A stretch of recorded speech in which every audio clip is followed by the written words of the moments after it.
سعودی عرب کے جتنے علماء اور جتنے ائمہ ہیں ان کا یہ عقیدہ ہے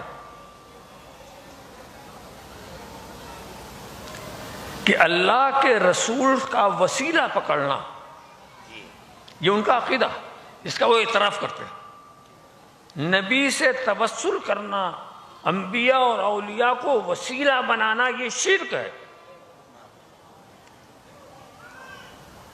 اور آپ کا عقیدہ یہ ہے، یہ ایمان ہے۔ تو ان کا عقیدہ کچھ ہوا، آپ کا عقیدہ کچھ ہوا۔ ان کے نزدیک آپ لوگ مشرک ہیں، آپ سب مشرک ہیں۔ جو نبی کا وسیلہ پکڑتے ہیں، جو اولیاء کا وسیلہ پکڑتے ہیں، جو آستانوں، بزرگوں کے آستانوں پر جایا کرتے ہیں، یہ ان کے اس عقیدے پہ سب مشرک ہیں۔ تو آپ سوچیں، جو آپ کو مشرک سمجھتا ہو اس کے پیچھے آپ نماز پڑھیں گے؟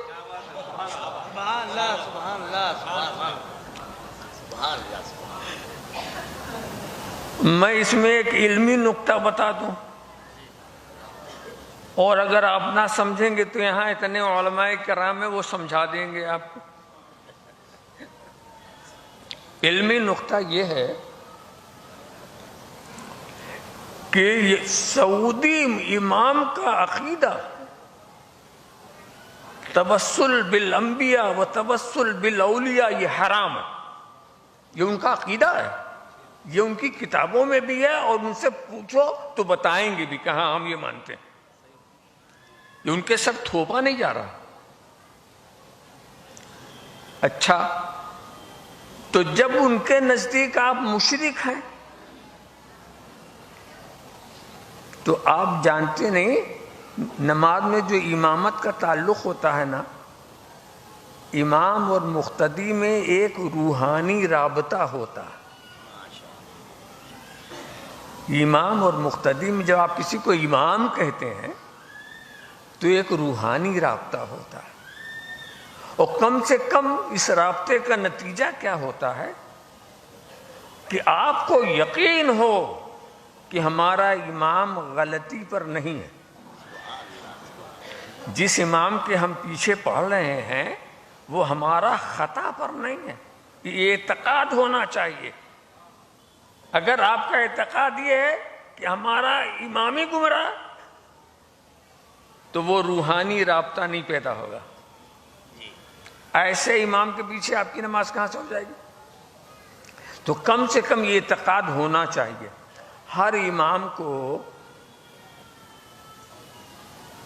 اس بات کے جس کو مقتدی بناتا ہے نا، اس کے اقتداء کی نیت کرتا ہے۔ آپ جس کو امام بناتے ہیں اس کی امامت کی نیت کرتے ہیں پیچھے اس امام کی۔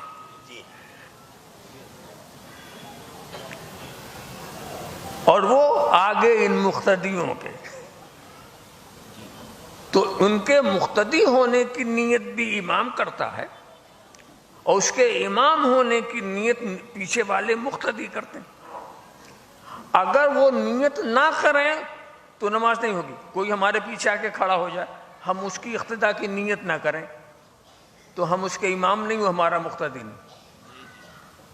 ایسے کھڑے ہو جانے، ہمیں نیت کرنا ضروری ہے۔ وہ نیت کرے کہ ہم اس کے امام ہیں، ہم نیت کریں وہ ہمارا مقتدی ہے، تب تو معاملہ ٹھیک ہے۔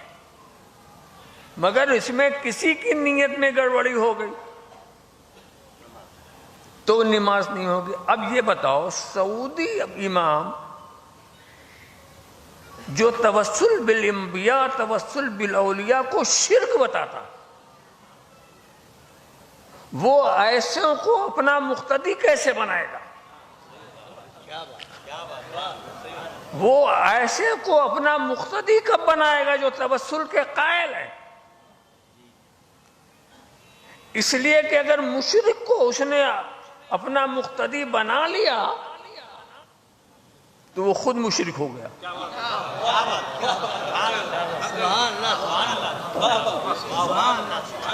وہ خود مشرک ہو گیا. تو وہ کیوں بنائے گا؟ نہیں بنائے گا.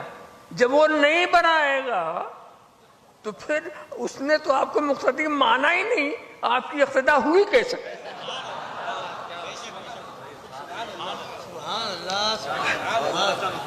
اگر وہ مان لے تو مشرک وہ ہوتا، نہ مانے تو نماز آپ کی جاتی. تو ایسے کے پیچھے کیوں کھڑے ہوتے ہو کہ نماز پڑھ کر بھی نماز نہیں پڑھی؟